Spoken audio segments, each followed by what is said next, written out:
Père éternel, Dieu Tout-Puissant, celui qu'on appelle Père, qu'on ose appeler Père, parce que tu nous dis de t'appeler Père. Parce que ton esprit en nous fait crier Abba après toi. Parce qu'on est caché dans ton Fils, on est en Christ. Et à cause de ça, on a le droit, privilège et la permission de t'adresser comme Père ce matin. On se réjouit de ce fait. On en parle depuis tantôt, comment c'est merveilleux d'être en Christ. C'est ça qui nous unit tous. Peu importe nos différentes croyances, dénominations ou quoi que ce soit, en Christ, on est un. En Christ, on est un seul corps, qui est justement le sujet qu'on discute ensemble depuis quelque temps. Plus qu'un sujet qu'on discute, Seigneur, on veut sur des vérités dans nos cœurs, dans notre esprit, dans notre pensée, dans notre façon de vivre et d'agir ensemble.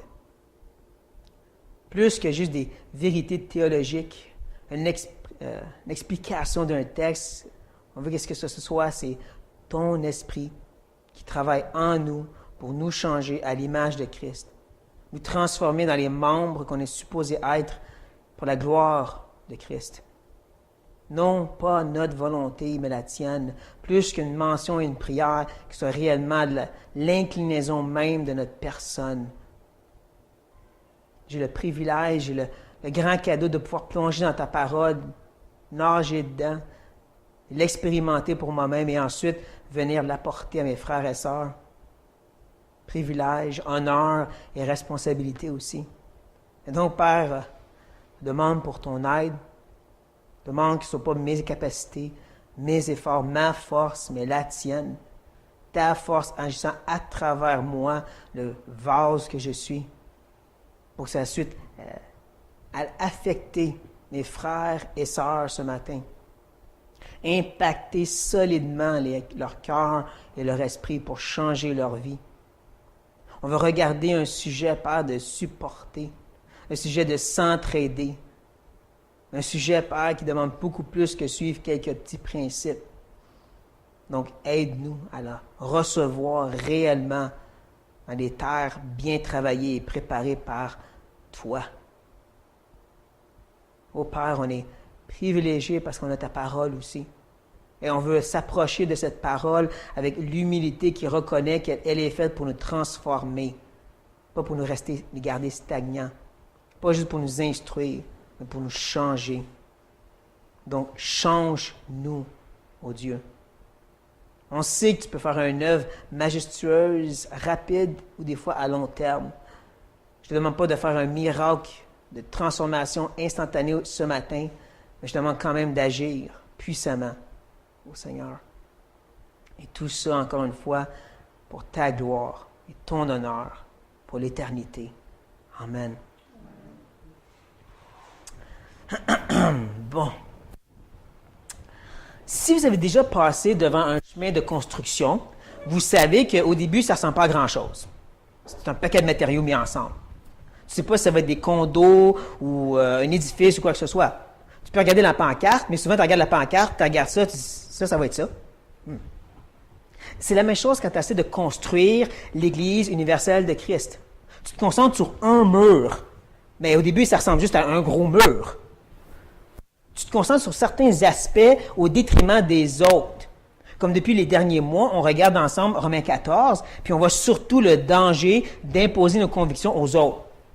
Mais ceci n'enlève pas le fait que des fois, on s'exhorte, on s'encourage, on se reprend, on se censure. C'est des appels de la parole aussi. Mais pour tout de suite, on se concentrait sur le mur seulement. Là, c'est temps de se tourner vers un autre mur adjacent, un mur connecté après le premier.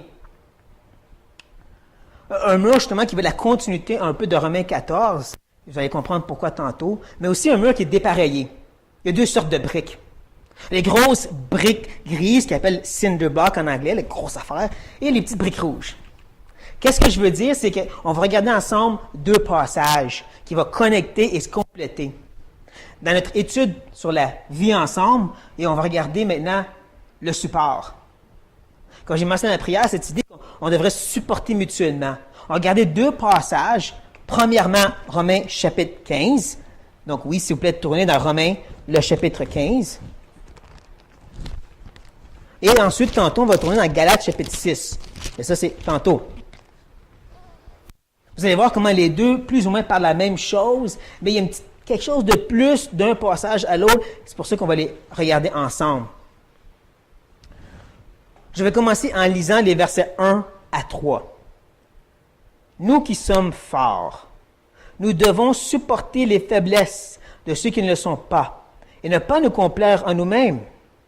Que chacun de nous complaise au prochain pour ce qui est bien en vue de l'édification.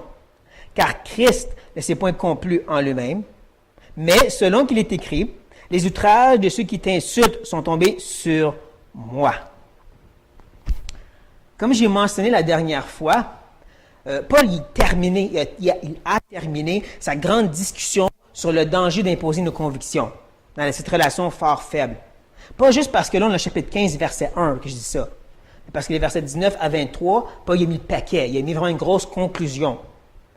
Et quand on arrive au chapitre 15, on voit que Paul il semble parler des mêmes choses, mais ce n'est pas le même langage. Il continue quand même, c'est un peu comme un annexe, un épilogue à ce qui est déjà discuté. On sait qu'il continue parce que dans le grec, il utilise un autre fameux mot de liaison, genre or, de plus. Moi, je ne l'ai pas, peut-être vous l'avez, mais l'idée, c'est que je continue mon idée. J'ai parlé du danger des convictions, mais je veux parler d'un peu de autre chose face aux forts et aux faibles. Donc, au verset 1, il commence en disant « Or, dette » ou « nous devons ». C'est comme ça que ça commence tout de suite en partant dans le grec. Tu as une dette à payer. Tu dois quelque chose. Quelle est cette dette? Bien, c'est envers les forts. Le mot fort, c'est dounatos. Si vous connaissez un peu le grec, vous savez que dunamis, c'est la puissance en soi. Dounatos, c'est un mot qui parle d'une puissance dérivée, où il y a une source à cette puissance. Nous, on connaît la source, c'est Dieu. Donc, l'idée des forts, c'est des forts qui reçoivent de Dieu la force. Ils sont puissants par la puissance que Dieu donne. Qui nous montre au moins deux aspects importants. Premièrement, l'importance de l'humilité. Si tu es fort, c'est Dieu qui te rend fort. Si tu es puissant, c'est parce que lui te rend puissant. Mais aussi le danger de la fausse humilité. Moi, je ne suis pas un fort. Non. Moi, je ne suis pas spirituel. Non, oublie ça. Moi, je ne suis pas utile pour Dieu. C'est un danger, c'est une fausse humilité. C'est nier l'œuvre que Dieu fait dans notre vie. Si Paul, ici, est capable de dire avec aucun orgueil, nous, s'incluant, les forts, c'est qu'on est capable aussi de le dire. Et je l'avoue, je suis très coupable face à cette idée de dire « Non, moi, je ne suis pas fort. » Paul dit « Oui, nous les forts, nous avons une responsabilité. » Cette responsabilité, c'est de supporter. Cette dette, c'est littéralement de soulever, c'est ça que le mot veut dire. Donc, permettez-moi de l'illustrer avec une petite image. On connaît tout le joug de Christ. Il est doux et léger. Mais à ce joug, on ajoute des fois d'autres choses. Des responsabilités. Famille, travail, église. Et de l'autre bord, les péchés. Depuis quelque temps, Dieu m'en montre tellement que ça commence à être pesant. Ça nous accable, ça nous écrase. C'est là que le fort arrive et le soulève, permettant à ce frère de replacer son dos, tirer son cou un peu, puis reprendre le joug. Mais ce n'est pas juste momentané, c'est une idée aussi à long terme. Tu te gardes dans tes bras pour l'aider à continuer à avancer. Et c'est qui le va aider? Bien, c'est le faible. Littéralement, Paul dit la faiblesse des faibles. La répétition. Paul répète, ça veut dire important. Et le mot faiblesse en soi, dans le grec classique, comme avec les philosophes, ça parle de la faiblesse physique, en sens maladie, infirmité. Donc, je comprends ici que Paul, il est général, la façon qu'il le présente. Ce n'est plus, comme au chapitre 14, les faibles dans la foi seulement. C'est faible émotionnellement, faible à cause du péché, faible mentalement, peu importe. Il est faible dans sa faiblesse. Il est très faible. Et donc, il a besoin du support du fort. Il a besoin de cette aide à long terme de soulever pour qu'il puisse continuer à avancer pas après pas pendant longtemps. Et c'est pas tout. Parce que Paul dit, et ne pas nous complaire à nous-mêmes. Pas chercher à se plaire, à se satisfaire. Avec les petites idées que je vous ai mentionnées tantôt, et pour vous aider à les revoir, j'aimerais vous présenter le verset 1 dans la Darby. M. Darby est quelqu'un de très littéral, donc c'est comme ça qu'il a traduit le verset 1. Or, nous devons, nous les forts, porter les infirmités des faibles et non pas nous plaire à nous-mêmes. Comme je dis, ça aide à tout voir ce que je mentionnais tantôt. J'ajouterais que le mot plaire, complaire, la définition, c'est de chercher la faveur de quelqu'un. Et puisque Paul dit à nous-mêmes, ben, tu cherches ta propre faveur. Tu te flattes dans le bon sens du poil. Tu aides, mais à ta façon. Hey, je suis bon, je t'ai soulevé ça. Hey, je suis fort. Bonne chance. Là, tu t'en vas. Tu te complais à toi-même. Je t'aide selon mes limites. Je t'aide comme moi je veux et que je suis bon de t'aider. Tu te complais. Tu cherches ta faveur. Mais Paul, il dit au verset 2 quoi? Que chacun de nous complaise au prochain. Tu cherches sa faveur. Tu cherches à l'aider à sa façon. C'est là qu'on rentre un peu dans le trouble. À sa façon, ouais, mais quand on parle de péché, l'aider à sa façon, ça peut nuire un peu. C'est là qu'il faut qu'on se rappelle, Dieu est souverain. Si Dieu te demande seulement de supporter, de seulement soulever, de seulement être là, comme lui en a besoin, tu fais confiance que Dieu va faire le reste. C'est ça l'idée. Tu fais confiance que le Seigneur est capable de transformer sa propre brebis. Toi, ta job, c'est faire ça. Comme lui en a besoin. Elle en a besoin pour continuer à avancer et le Seigneur va faire son travail. Et tout ça, c'est en vue. Une idée qui veut dire vraiment que tu t'avances vers un but. Le but, c'est l'édification. Un but qu'on a déjà vu à travers le chapitre 14. Cette idée de construire un mur. Avec mon imagination excessivement fertile, pas empêcher de voir dans ce mur une coupe de briques en train de tomber. Ta job, c'est de les soutenir. Dieu va faire le travail de les corriger, les replacer et les remettre où ils devraient être. Toi, c'est juste, tiens-le pendant ce temps-là. Laisse le Seigneur faire. Toi, soutiens. Soulève. Et comme ça, il va y avoir un mur bien construit à la gloire de Dieu. Puis tu ne seras pas en train de détruire l'œuvre que Dieu veut faire avec tes petites impositions. Tu rentres avec tes grosses bottes. Moi, je vais te changer ta vie. Inquiète-toi pas. Ça, là, premièrement, garde des restrictions comme ça, c'est pas biblique. Enlève-moi ça. Des péchés, garde, tu fais ça, suis ce verset-là, tout va te régler. Non. Soulève, c'est ça, ta job. Soulève. Sois là. Supporte. Et tout ça à l'image de Christ. Moi, j'aime ça quand Paul il tourne vers le Seigneur et dit, ça, c'est notre exemple. Car Christ ne s'est point complu en lui-même. Il n'a pas cherché sa propre faveur, il a cherché la nôtre. Il faut qu'on arrête un instant et on médite sur ça. Méditez à cette idée de Christ, Dieu, la Trinité, parfaitement satisfait en soi-même. Pas besoin de nous. Pas besoin de nous créer, pas besoin de nous sauver. Il est parfaitement satisfait, parfaitement glorieux. Il aurait pu te faire tomber 2 grosses pierres de loi, brasser la tête, nous faire peur, puis dire « faites ça ». Il était parfaitement glorieux s'il ferait ça. Parfaitement juste, on serait redevable à la loi. Non, il est venu, il s'est incarné. Il est venu, il s'est fait homme pour nous. Il a souffert à notre place. Il a été crucifié pour nous. Vous comprenez? Pour nous, pour nous, pour nous. Il a fait ça pour nous satisfaire, pour nous sauver. Ce n'était pas pour lui. Il n'avait pas besoin de ça. Il était parfaitement satisfait en lui-même. Ça, c'est notre exemple. Ça, c'est l'exemple que Paul nous donne en ajoutant un verset à l'appui comme un bon preacher. Mais selon qu'il est écrit, les outrages de ceux qui t'insultent sont tombés sur moi. Et si on est honnête, on dirait que le verset, il n'y a pas rapport. Pourquoi il parle d'outrage? Parce que tu vas te faire outrager si tu aides quelqu'un? Je ne pense pas que c'est ça que Paul essaie de faire. C'est de comprendre que la citation de Paul, elle vient du psaume 109, un psaume messianique, un psaume très connu par les Juifs et sûrement aussi les croyants païens de Rome. Un psaume qu'on devrait regarder dans son contexte. On va au moins regarder quelques autres versets de plus. Car c'est pour toi que je porte l'opprobre. Ça, c'est intéressant. Que la honte couvre mon visage. Je suis devenu un étranger pour mes frères, un inconnu pour les fils de ma mère. Car le zèle de ta maison me dévore. Les outrages de ceux qui t'insultent tombent sur moi. Je verse des larmes et je jeûne. Et c'est ce qui m'attire l'opprobre. Je prends un sac pour vêtements et je suis l'objet de leur sarcasme. Ça, c'est notre exemple à suivre quand tu aides quelqu'un. Ça, c'est ce que le Seigneur a fait pour nous. Moi, j'aime larmes et jeûne. Tu sais à quel point tu t'impliques pour les frères et sœurs que tu supportes. Tu pleures et tu pries et tu supplies pour leur bien. Est-ce que vous lisez dans ça? Et il nous a forcés à changer. Parce que moi, je ne l'ai pas lu encore. Je ne pense même pas qu'il y en a aucune des parties de Psaume 109. Et quand je pense à la façon que le Seigneur est intervenu dans ma vie, premièrement pour m'amener à la conversion, 4 ans qu'il m'a parlé doucement pour finalement me convertir. Et pour ceux qui ne le savaient pas, après la conversion, ça n'a pas été « Yes, Seigneur », c'était dans le monde.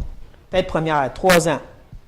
3 ans dans la boue, où est-ce que je peux vraiment dire, Seigneur, il est rentré avec moi, puis il m'a attiré pour que je sorte de là. Avec patience, avec douceur, pensant à mes besoins pour m'en sortir. Donc, quand je pense à ce passage, c'est à ça que je pense. Cet exemple-là. C'est ça le support que Paul donne. C'est ça la première partie, les gros cinder blocks, les grosses briques grises, sur lesquelles maintenant on va ajouter d'autres petites briques rouges. Tournez s'il vous plaît dans Galates, chapitre 6 maintenant. La raison pourquoi j'appelle ça des petites briques rouges, parce que c'est plein de petits problèmes. On parle de péché, on parle de difficultés. Paul va parler en détail, il va parler de façon générale, mais on sait qu'il y en a des problèmes. Il faut avoir la tête dans le sable pour s'imaginer qu'il n'y a pas de péché dans l'Église. Que les chrétiens n'ont pas de shine, que les gens n'ont pas des vrais problèmes parmi nous. Donc, il faut enlever la tête du sable et regarder les versets 1 à 5 ensemble. Les versets 1 à 5, en passant, peuvent se séparer de cette façon. 1 et 2, c'est l'enseignement. 3 à 5, c'est un avertissement. Important, ça. Donc, je vais lire les versets 1 à 5. Frères, si un homme vient à être surpris en quelque faute, vous qui êtes spirituels, redressez-le avec un esprit de douceur. Prends garde à toi-même, de peur que tu ne sois aussi tenté.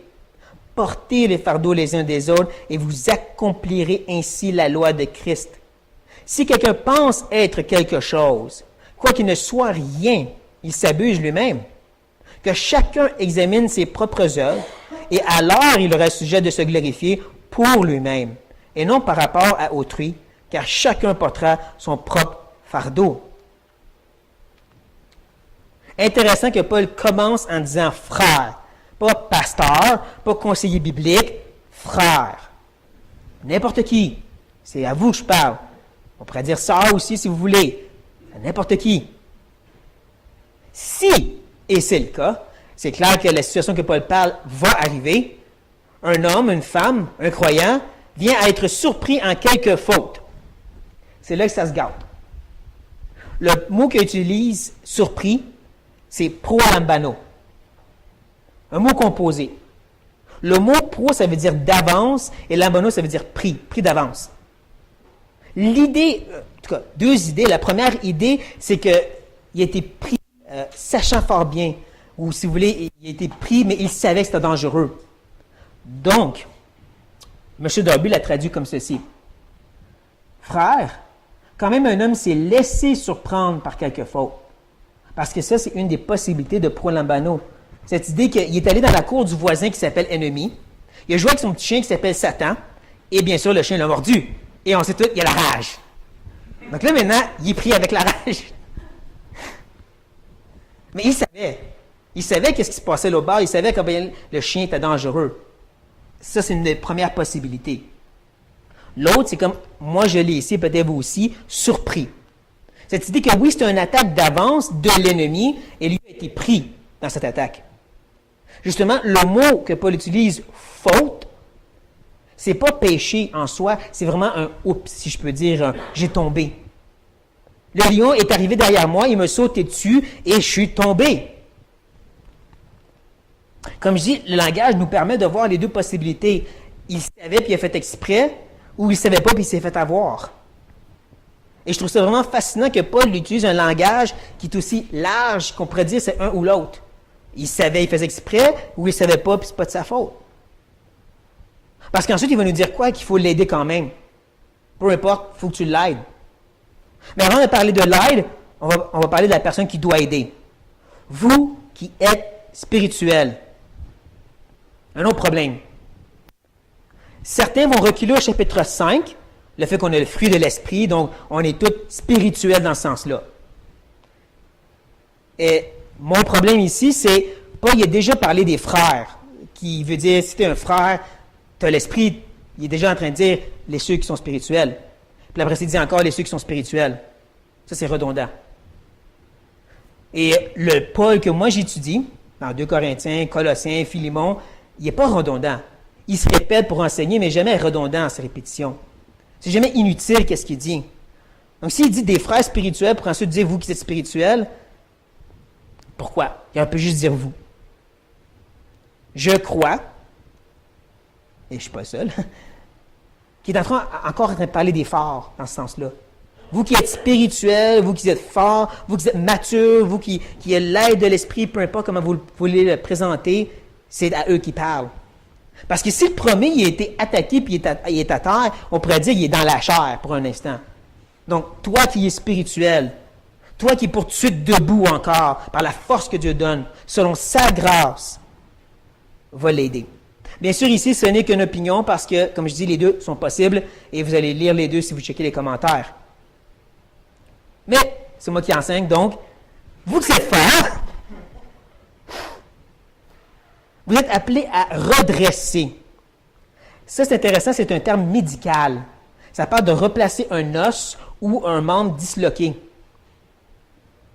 Ayant eu beaucoup d'expérience, beaucoup d'expérience avec ce qui est des os brisés, je peux vous dire que ça prend beaucoup de temps, la guérison. C'est un long processus de guérison. Donc, quand il parle de redresser, il ne parle pas que tu leur mets debout, bonne chance. Je l'ai relevé. Non, pas dire redresse-les. Remets-les en communion avec le Seigneur, en relation avec l'Église. On comprend que quand Paul il parle ici d'être surpris par une faute, il ne parle pas d'un « oups, j'ai tombé une fois dans le péché ». Parce que même ce matin, je pense que j'ai tombé plus qu'une fois dans le péché. Je veux dire, on est tous des pécheurs. Si vous me dites que vous n'avez pas péché aujourd'hui, ben, vous êtes déjà en train de pécher en disant ça. C'est plus que ça. L'attaque qu'il a eue est sérieuse. Il est tombé et il a fait très mal. Peut-être même il est enchaîné. Donc, c'est un redressement à long terme. Tu es l'attelle de la personne qui permet à l'os de guérir pendant ce temps. Tu le portes, comme Paul dit au verset 2, on porte les fardeaux les uns des autres. C'est encore la même idée. C'est encore cette idée de travail à long terme. Et il ajoute, encore dans le verset 1 maintenant, de redresser avec un esprit de douceur. Je ne sais pas si vous savez, le mot douceur, ça veut dire une force retenue. En pensant au Seigneur qui était doux. Lui qui avait toute la puissance, qui aurait pu détruire les ennemis, il a retenu ça. Et donc, nous qui sommes spirituels, nous qui sommes forts, nous qui avons toute cette connaissance, cette maturité, on retient ça. Toi, tu veux rentrer dans la vie de la personne et dire, moi, je vais te changer ça, je vais te régler ton problème. Tu retiens ça. Et là, je sais que vous ne dites pas ça, ne commencez pas à rire parce que, oh, moi, j'ai jamais dit ça. Mais non, on ne dit pas ça, mais on connaît nos cœurs.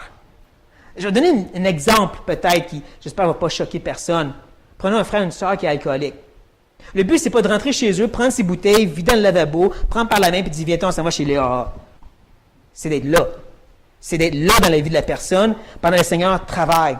Si elle dit, j'aimerais aller au AA, tu l'amènes. Si elle dit, j'ai besoin d'aide pour jeter les bouteilles, tu l'aides. Mais le but, c'est porter le fardeau. Retenir cette grande force que tu as pour changer sa vie. Et ça, Paul ajoute, de prendre garde en plus, de veiller sur soi-même. C'est le même terme, le veiller, que le Seigneur utilise quand il disait à ses disciples, veiller et prier car la chair est faible. De peur que tu ne sois aussi tenté.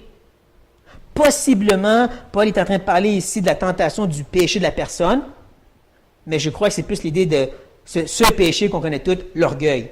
Alors moi, je vais changer ta vie. Parce que dans les versets 3 à 5, c'est ça le gros avertissement, cet orgueil de dire, moi, je sais ce que je fais. Donc, je crois que Paul est vraiment en train de dire ici, faites bien attention de ne pas dire, moi, je vais changer ta vie, puis plus de dire, moi, je vais être la béquille qui ne fait rien. Oh oui, le Seigneur peut nous guider à agir, comme je dis, mais l'enseignement principal, c'est sois la béquille, sois la telle, porte, supporte, retiens-toi d'agir, sois juste là. Et, verset 2, vous accomplirez ainsi la loi de Christ. D'accomplir, ana plerou.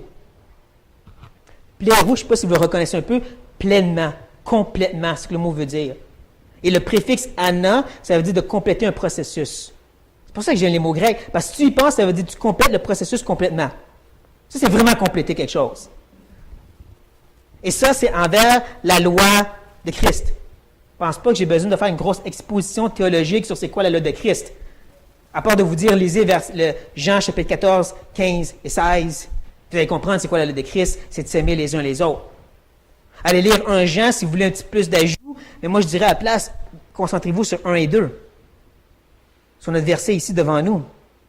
Retiens, sois-le longuement et porte, et tu accomplis la loi de Christ. Assez pas d'être le Saint-Esprit et changer la vie de la personne, sois juste là.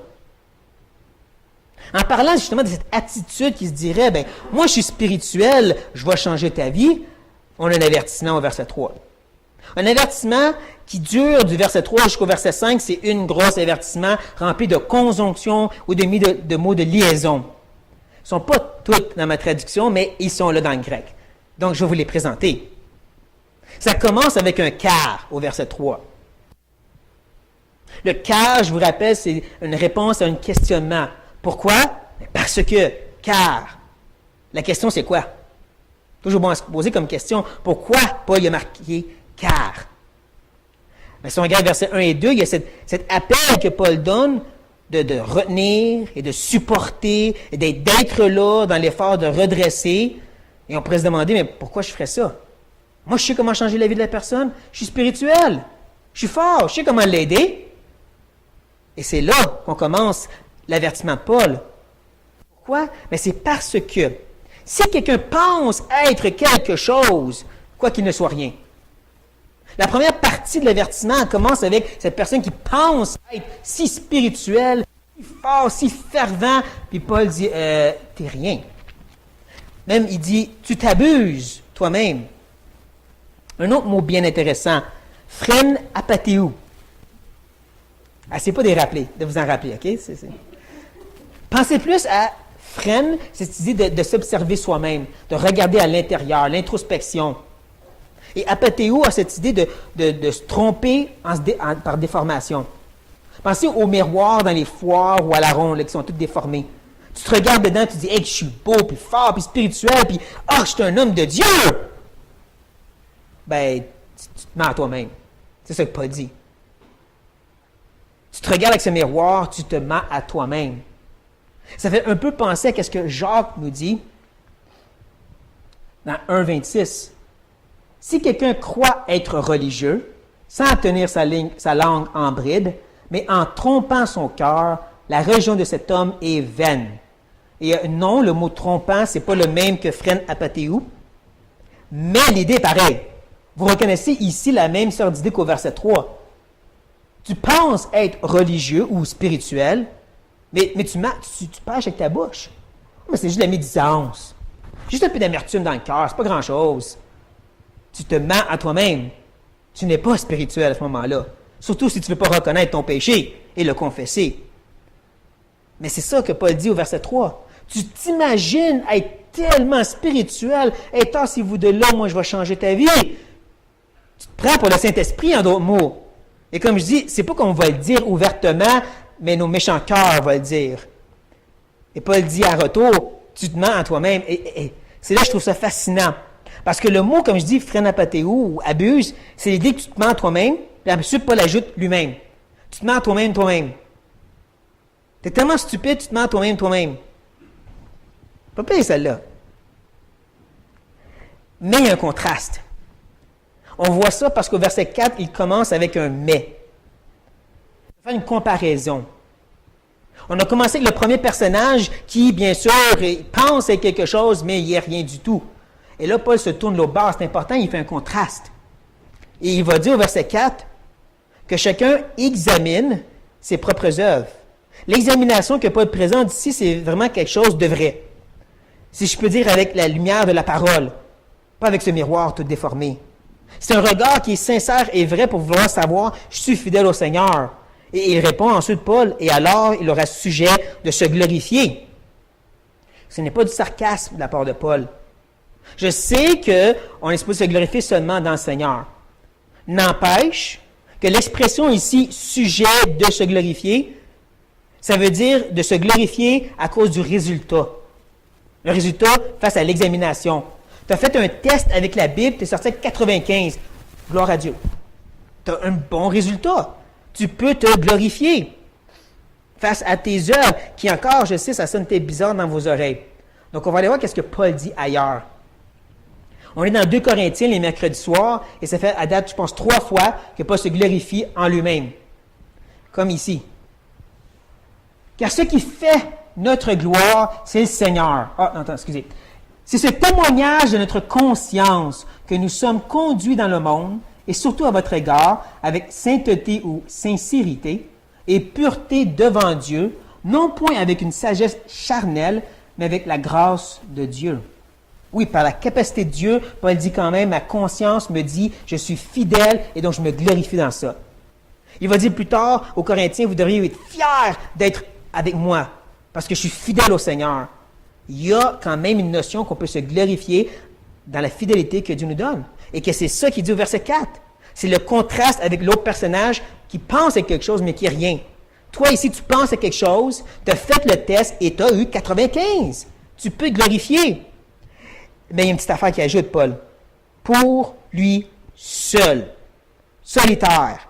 Même que le mot des fois veut dire désertique. Tu es toute seule dans ton petit coin avec ta gloire. Ça, c'est important. Parce que là, Paul continue son argument. Et non par rapport à autrui. Pas envers les autres. Dans un passage qui nous parle justement de supporter les fardeaux les uns des autres, là, il dit ici, c'est pour toi-même que tu te glorifies. Car chacun portera son propre fardeau. Vous avez sûrement eu la même interprétation des versets 1 à 5 que moi j'ai reçus. Ce que je veux dire, c'est, tu as premièrement le fardeau commun que tout le monde porte ensemble, et là, ensuite, tu as les petits sacs à dos que tous doivent porter. Oui? Non? Ça, vous avez entendu aussi? Bon, je suis seul? OK.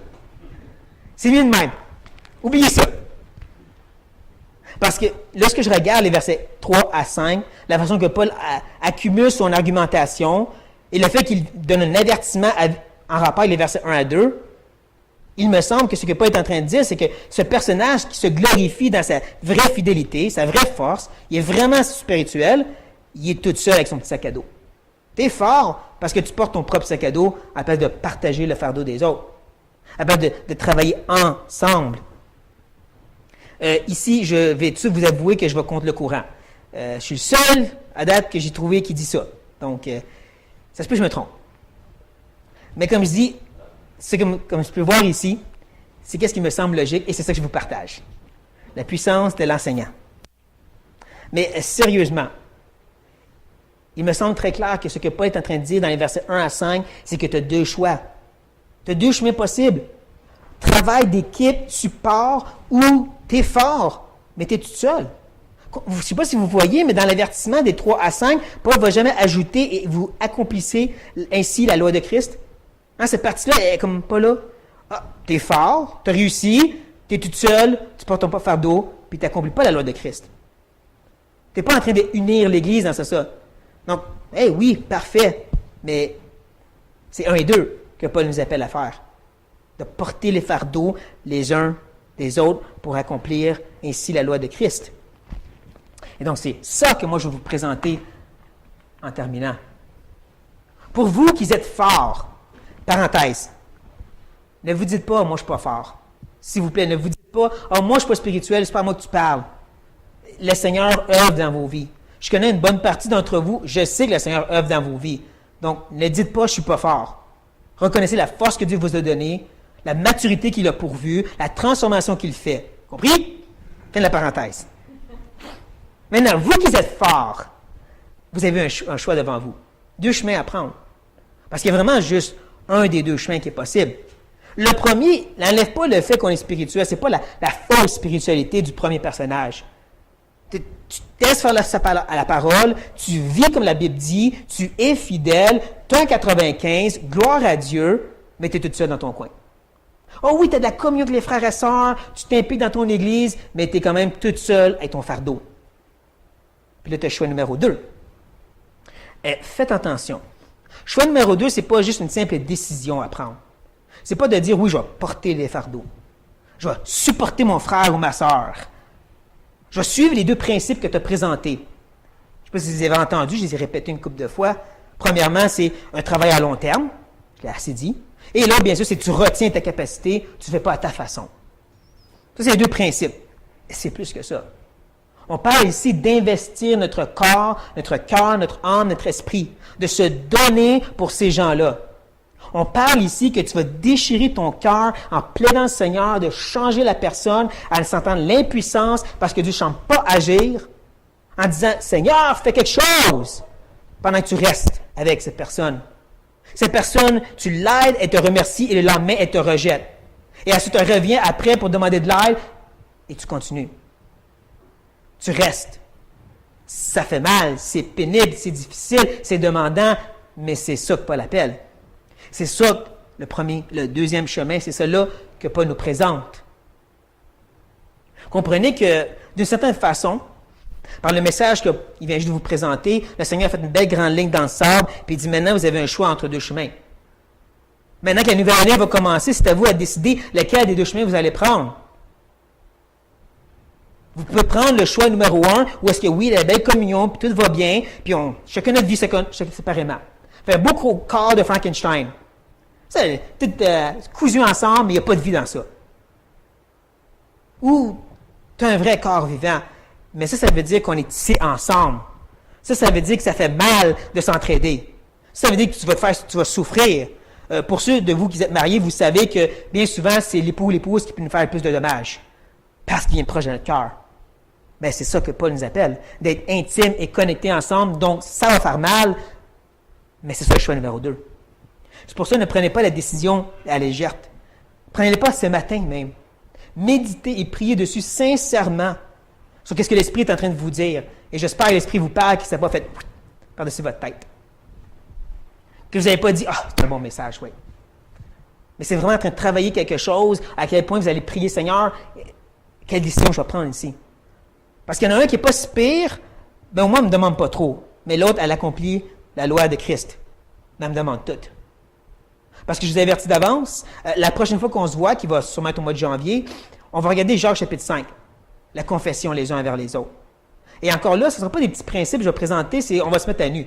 On va être vrais les uns avec les autres parce que c'est ça que Jacques nous appelle à faire.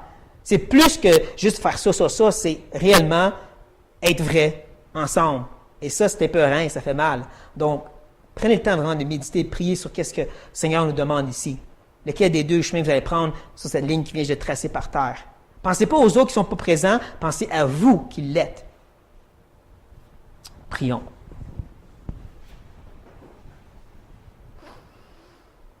Très honnêtement, Père éternel, moi-même, je ne sais pas quelle décision je vais prendre. Je ne peux pas dire ouvertement et très facilement que c'est le choix numéro 2. Parce que je suis tellement spirituel, je sais que c'est ça que la Bible dit, je vais le faire. Parce que je sais qu'est-ce que ça coûte. Ok, je sais qu'est-ce que ça coûte. Est-ce que je suis prêt à continuer à m'investir à ce point? Est-ce que je suis prêt à faire déchirer mon cœur davantage et davantage comme Christ? Comme Christ rejeté par son propre peuple. Comme Christ rejeté par sa propre création.